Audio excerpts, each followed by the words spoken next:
আসলে অ্যাক্সিডেন্টের পরে মনে হইছে যে আমি আসলেই এখন অসহায়। কারণ আমি স্বাভাবিকভাবে হাঁটতে পারি না।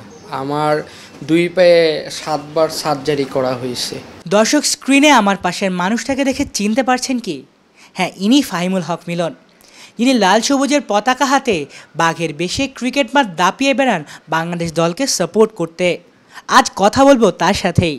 একটা সময় ক্রিকেট মাঠে নিয়মিতই বাঘের বেশে উপস্থিত হতেন ফাহিমুল হক মিলন ওরফে টাইগার মিলন, কিন্তু ভাগ্যের পরিক্রমায় তিনি আজ যেন ধুঁকছেন নিজের ২ পা নিয়ে, লড়াই করছেন প্রতিনিয়ত। প্রায় ১ বছর আগে পড়েছিলেন মোটরসাইকেল দুর্ঘটনার কবলে। ব্যাস, এরপর থেকে স্বাভাবিকভাবে হাঁটা চলার ক্ষমতা হারিয়েছেন। তবুও টাইগারদের সাপোর্ট করার তার তৃষ্ণা যেন মনের মধ্যে আছে সেই আগের মতোই। তাই তো খোঁড়া পা নিয়েই চলে গিয়েছিলেন গত বছরের এশিয়া কাপ এবং বিশ্বকাপেও। ২০২২ ১৩ই মার্চ দিবাগত রাতে বনশ্রীতে গিয়েছিলাম মোটরসাইকেল যোগে। মোটরসাইকেল ট্রাকের ধাক্কা দিলে আমি পড়ে গেলে ট্রাকের চাকা আমার ২ পায়ের উপর দিয়ে যায়। তারপরে রাজধানী পঙ্গু হাসপাতালে ভর্তি ছিলাম। ওখানে প্রায় ৩ মাসের মতো ছিলাম চিকিৎসাধীন অবস্থায়। তো আমার ২ পায়ে ৭ বারের মতো অস্ত্রোপচার করা হয়েছে।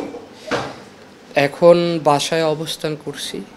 স্বাভাবিকভাবে হাঁটতে পারছি না, আস্তে আস্তে হাঁটতে হচ্ছে।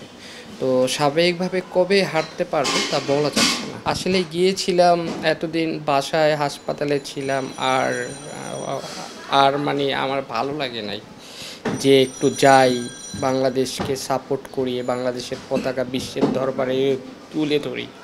যাওয়ার পরে একটু ভাল লাগছে, অনেক কষ্ট হয়েছে, মানে আস্তে আস্তে গিয়েছি, খোঁড়ায় অনেক জার্নি ছিল। আমার পায়ের যে অবস্থা, উন্নত চিকিৎসা প্রয়োজন। হয়তোবা উন্নত চিকিৎসা পেলে হয়তোবা আগের মতো স্বাভাবিক হয়ে হয়তোবা হাঁটতে পারবো। এই চিকিৎসা করার জন্য অনেক আমার জন্য মানে ব্যয়বহুল হয়ে যাবে। ছোটবেলা থেকেই খেলাধুলায় ঝোঁক থাকা মিলনের শারীরিক অসুস্থতার কারণে আর খেলোয়াড় হয়ে ওঠা হয়নি। তাই তো বাঘের বেশে যাওয়া শুরু করলেন বাংলাদেশ ক্রিকেট দলকে সাপোর্ট দিতে। এমনটাই তিনি জানিয়েছেন বাংলা ভিশনকে। ছোটবেলা থেকে ফুটবল ক্রিকেট খেলতাম। তো আমি ইন্দিরা রোড ক্রীড়া চক্রের হয়ে 2nd ডিভিশন ক্রিকেট লিগ খেলি।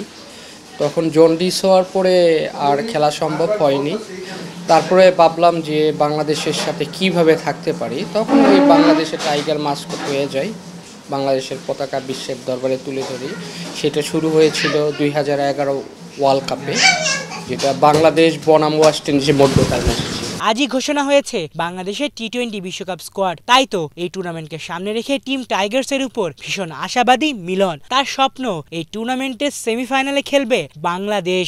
বাংলাদেশ সেরাটা দিতে পারলে হয়তোবা সেমিফাইনাল খেলবে। তো আশা করি বাংলাদেশ ভালো করুক। ২ পায়ে হয়তো ঠিকমতো চলতে পারছেন না, কিন্তু তবুও যেন বাংলাদেশ দলকে তার সাপোর্ট দেওয়ার তৃষ্ণা প্রতিনিয়ত বাড়ছেই। মিলন সুস্থ হয়ে উঠুক, আবারও লাল সবুজের পতাকা হাতে বাঘের বেশে দাপিয়ে বেড়ায় ক্রিকেট মাঠগুলো। এই যেন সকল ক্রিকেট প্রেমীর প্রত্যাশা। আলিফ চৌধুরী, বাংলা ভিশন, ঢাকা।